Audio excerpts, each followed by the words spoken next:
Yeah. Are you sleeping or are you not? No, I'm bottom. Bottom like that? That is still okay. I love it. You need the L'Oreal? Yeah.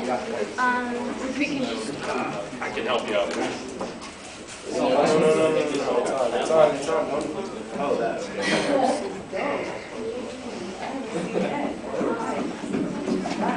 Yeah, I'll show you how to do that.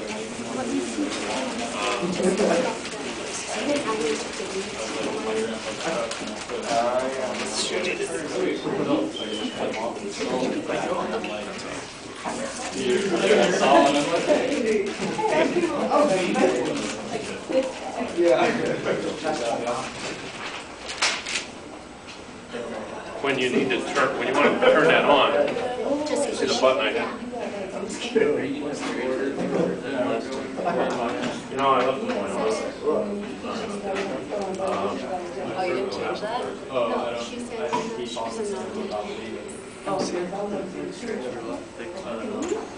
They are.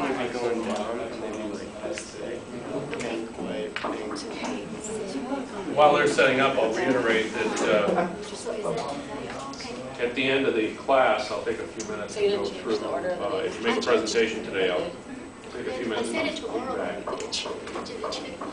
I'll give you I have to calculate the grade and at the time, but I can give you some immediate feedback.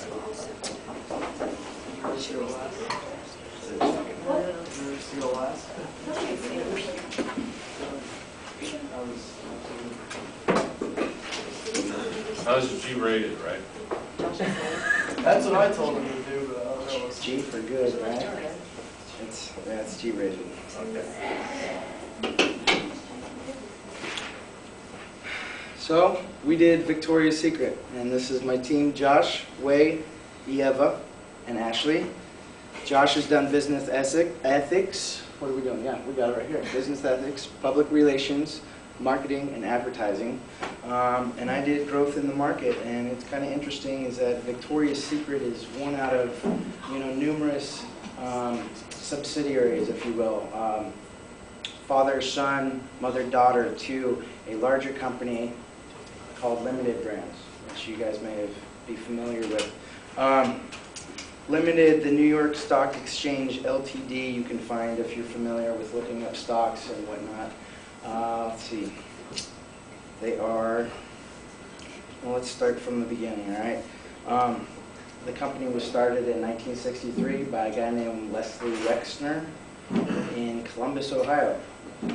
Good place to live right here. I'm not from Ohio. That's all right. Some of the limited brands, you can see they have Victoria's Secret, Express, Henry Bendel, Bath & Body Works. White Barn Candle Company was the most recent addition back in '98. He started the company, he borrowed $5,000 from his aunt. Started 5 stores, went public. 5 years later, 13 years later, he's got 100 stores. So he did pretty darn good in the beginning. Limited bought out Mass Industries in 1985, growing with acquisitions of buying the whole apparel out. Mass Industries is part of like Abercrombie & Fitch. They had Structure. Other apparel companies like that are all underneath LTD.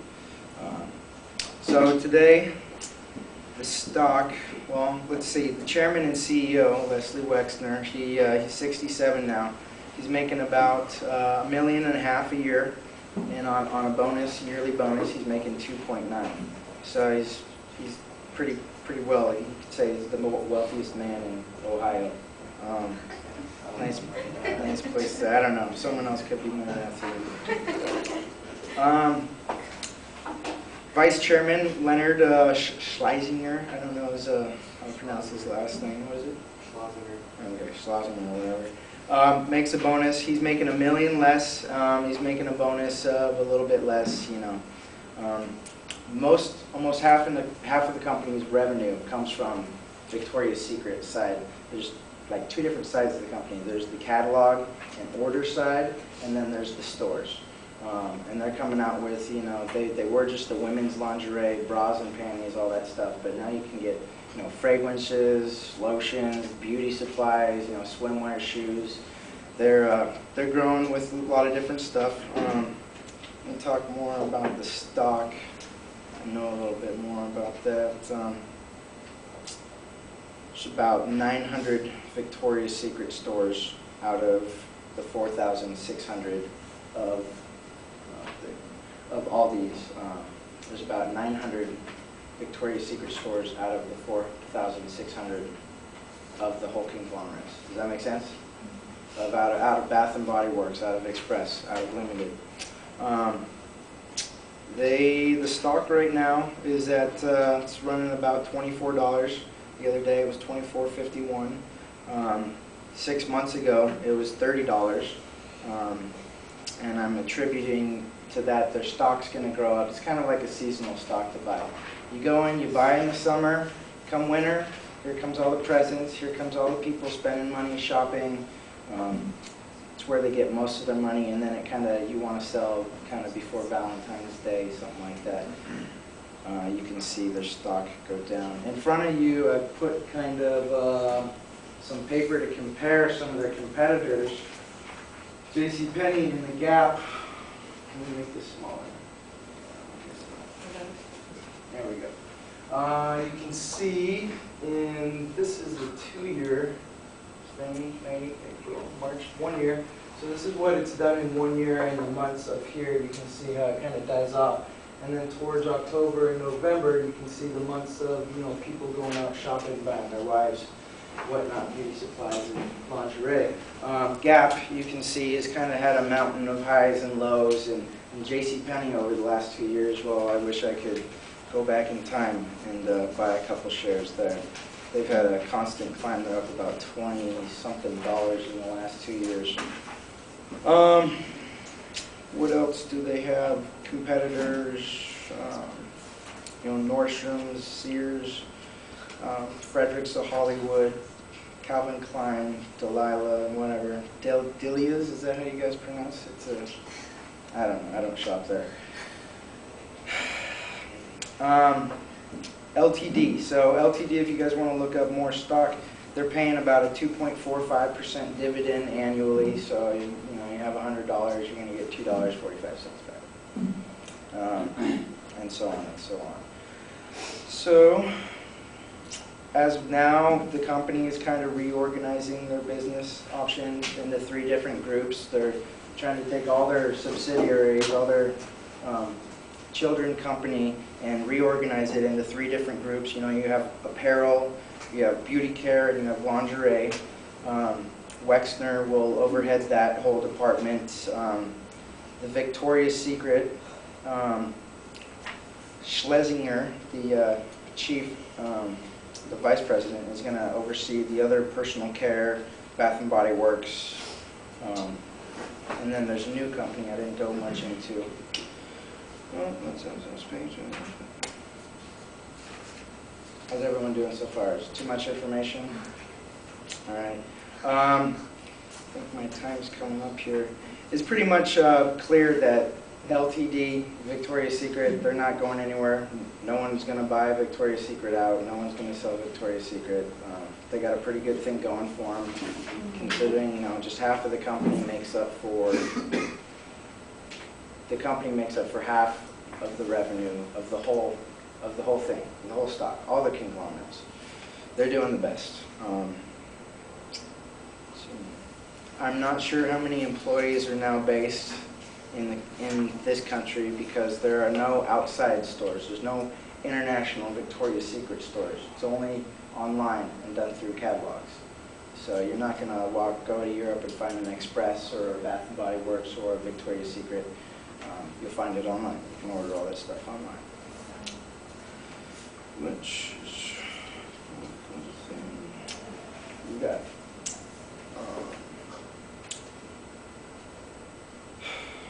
Should I talk about that?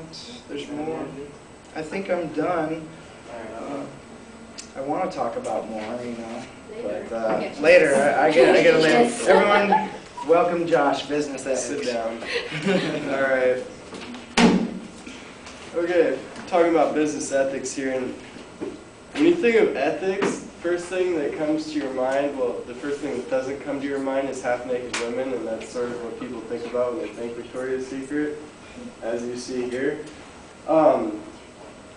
However, from a business perspective, they're a pretty solid company.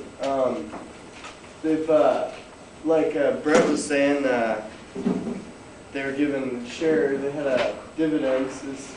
I found a 1.23 per share that you have, totaling $500 million that they gave back to stockholders last year. And they actually have a plan for, that's what they're planning on, sorry, it's coming up. What they did do was they had a share buyback auction where they basically allowed people to buy back $3 billion worth of stocks. And this next part, not following Nike's lead. Nike, they like the sweatshops. There's actually a thing,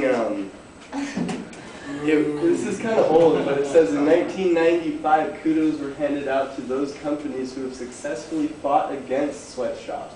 Victoria's Secret and all of the other limited brand companies were recognized by the Labor Department in their Fair Labor Fashions Trendsetters list. Other stores you might know around that were Nordstrom's and stuff like that, but basically to make it on that list, you have to be actively working against sweatshops, trying to make sure that, you know, we don't have little kids breaking their back for a penny in other countries. What?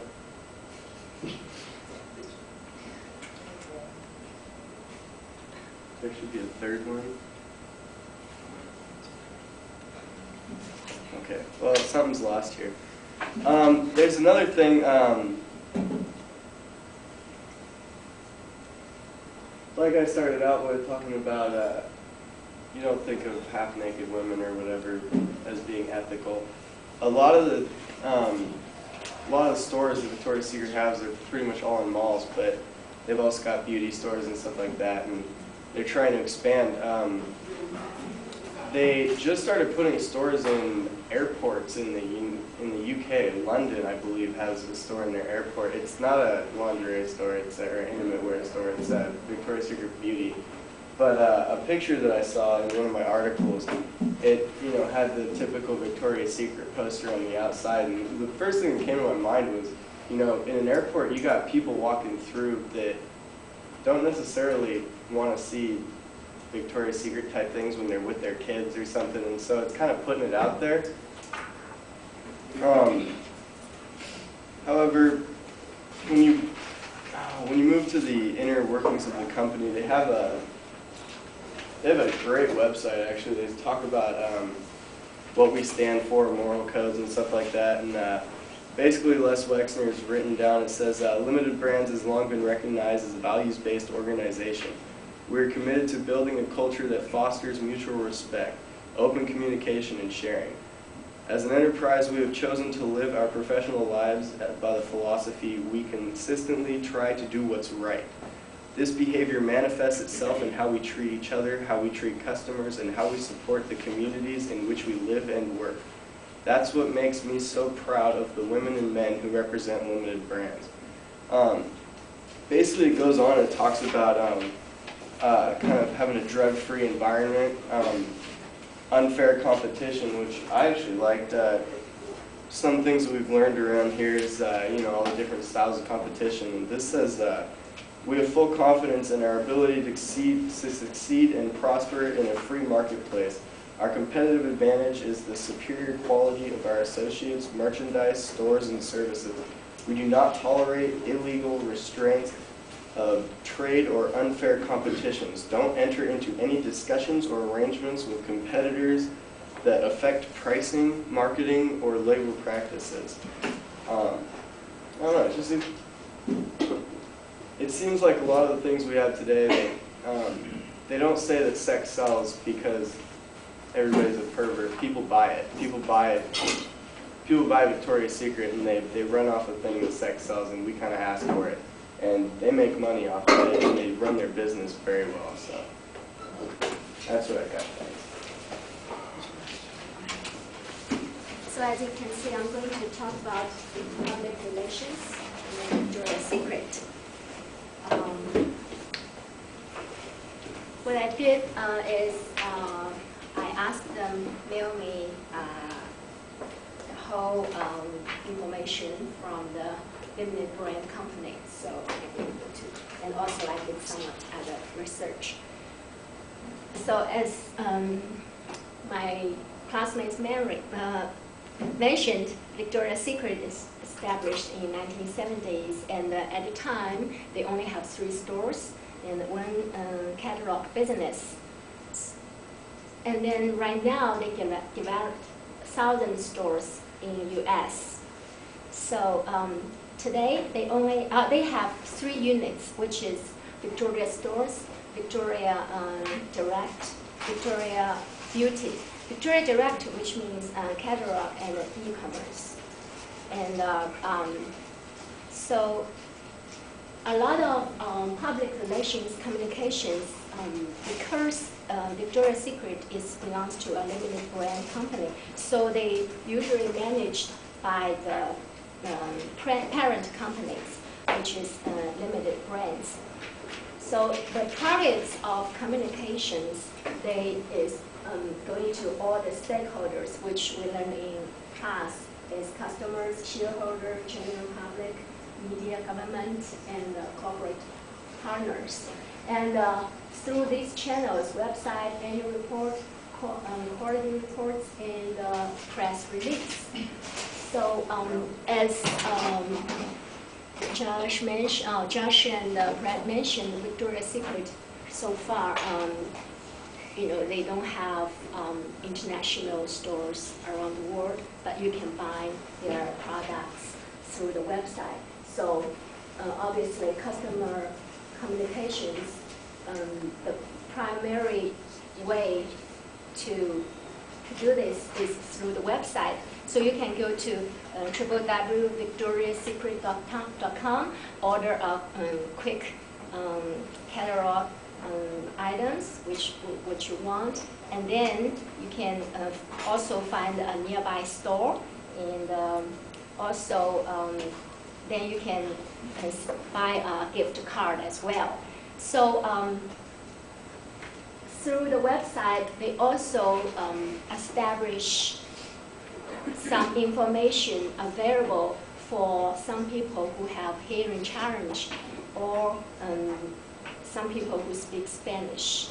And they also provide a lot of information concerning current promotions and some previous of new products. So to shareholders communication, the communications to shareholders, of course, they use annual report and a quarterly report, so which is from here. And then all the investors and shareholders, they can know stock information, store sales, earnings, and analyst estimates, as well as executive information. So through all this information, they can learn the store. They can learn through the information to determine the performance and the company values. With general public communication, the strategy is Victoria's Store is try to give as much information as they can, and because through that way they wanted to explain their values and beliefs. So clear specifies the company's core values, which is how it maintains accountability and support, how do they support local community, and also their fair labor practice and commitment to the environment. Also the diversity, which means anybody around the world, you click and then you can buy anything online. So and also their labors and other social responsible initiative and causes. with media communications, of course, they through press release. So they have weekly press release, and which is quarterly result and month sales figures include, and also include some information about the company, some changes in the company, which is like staff change, some of the position change or whatever, and also community outreach initiatives, for example, like tsunami relief, and the company events and presentations, as well as seasonal promotions. So one way they do the communications with media, because it's various media outlets, so they always make sure the information they give to the media is not be used and or added in one way or another. With the partner communications, because Victoria's Secret, as you know, is a retailer store, so it's, they have lots of supplies, so they need to really communicate with them very effectively. So of course they through website and also with their stakeholders. So on website they have very clear company, display very clear company policies, label standards, and sourcing. And also with stakeholders, they create an associate code of conduct and how to report code violations.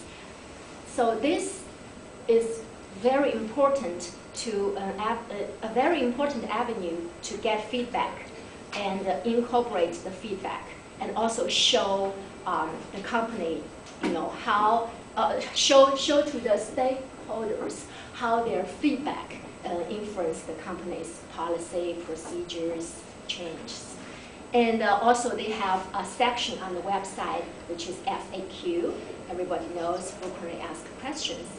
And also they create poor weather policy. Poor weather policy means, just like for example, for example, in school, if the weather has, storming, snowing, and then maybe, school is closed. So they also provide this information to their store workers. So that's why I think they really have established a very comprehensive public relations with all their stakeholders and the media and almost everyone. That's why they are very successful. And the next we are going to discuss marketing, the marketing of Victoria's Secret. So Yava is going to present.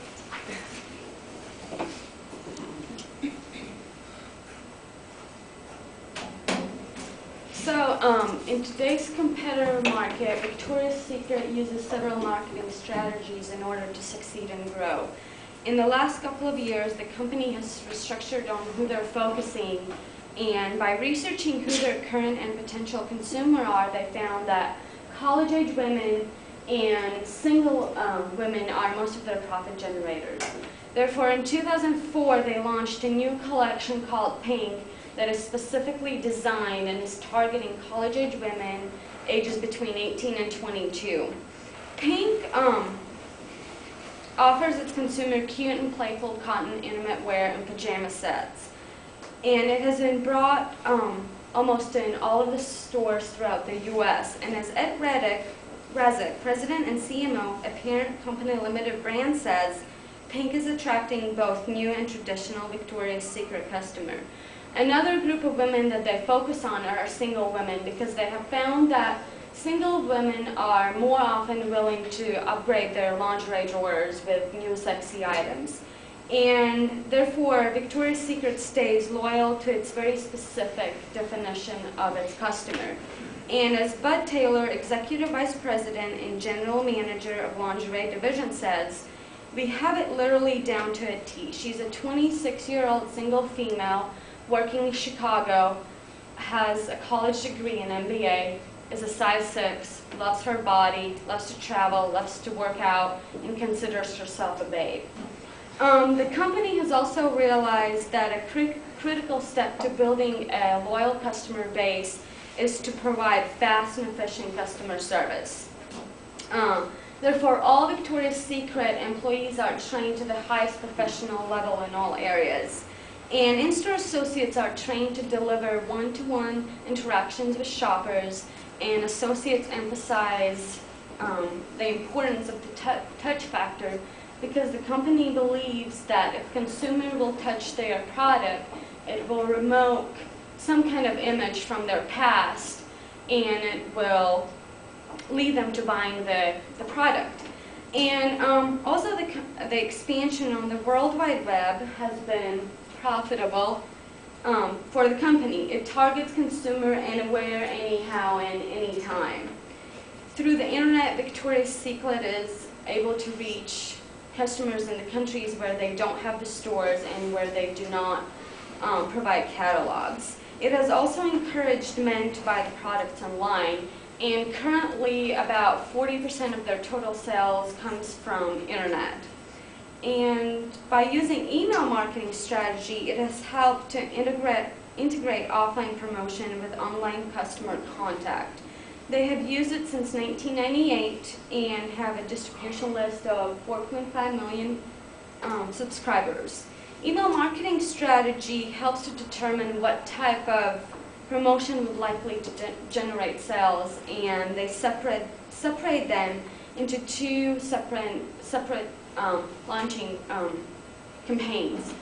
And last of all, the most important impactful marketing strategy that Victoria's Secret uses is branding. Branding strategy helps the company to achieve recognition amongst customers. It differentiates the product and service. It emphasizes products in a creative way and communicates a message to consumer. Brand characters the essence, the difference, and the specialness of the catalog or product in the consumer's eyes. It sells the image and sends a message of who they are. And Ashley will talk about advertising. Alright, so Victoria has a lot of secrets. One of its not so secret assets is beautiful women showcasing their product for them. Although these scantily dressed women have been put under some hot water recently, a lot of people feel that they create a negative body image for our youth, leaving Victoria looking for new advertising ideas. These women definitely aren't their only secret. Victoria's Secret is a brand that basically sells itself. Two of their biggest profit producers are their catalogs and their internet. Online sales have grown yearly, making it very clear to all that the internet is a good place to start making changes. So newly hired advertising teams will be directing their energy towards the internet, finding ways to make shopping faster, easier, and more personalized. Thank you. Any questions?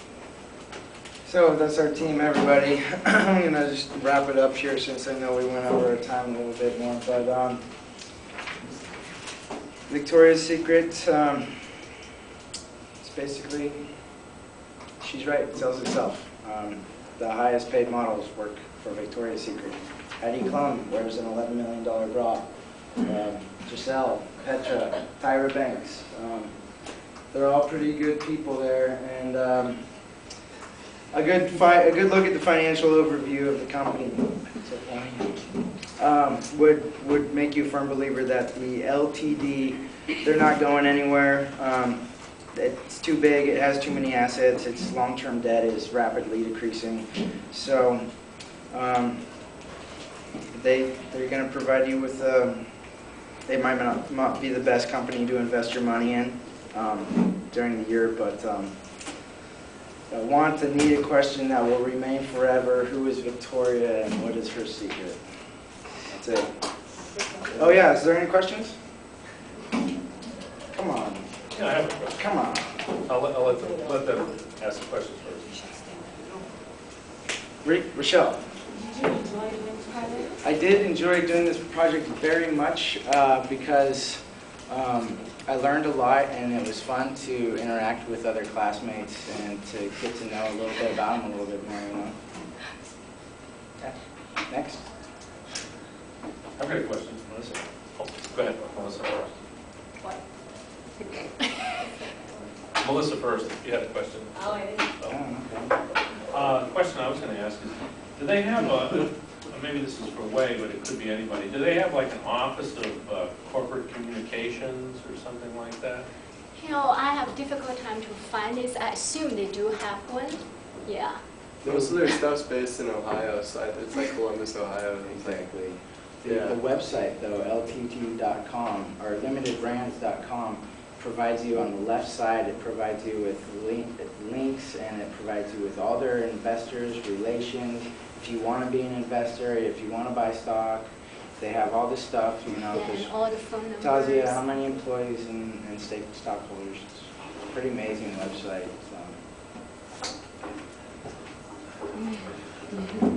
Got another question.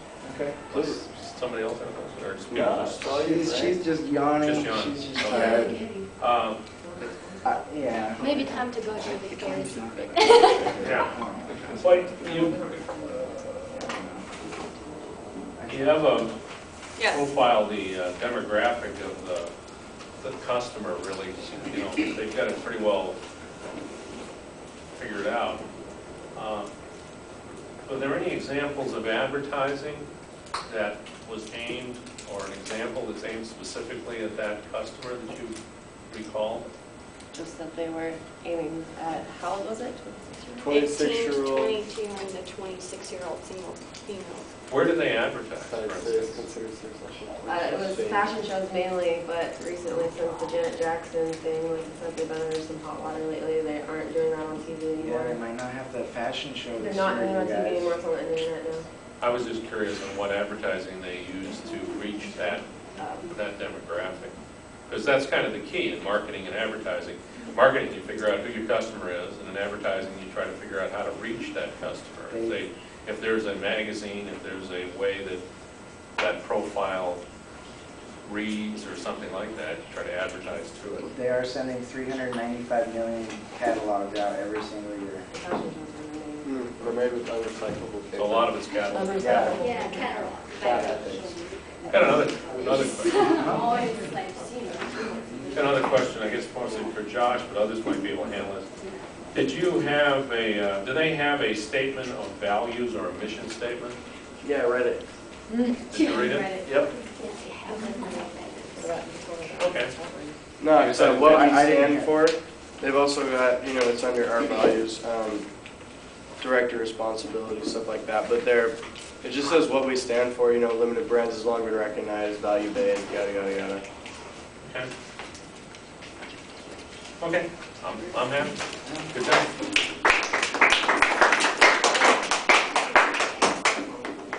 Since it's 4 o'clock, why don't we take the 5-minute break or so? And if the groups want to come up, I can give you some feedback now.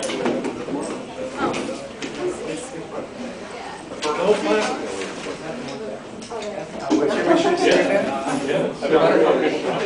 Was that mine?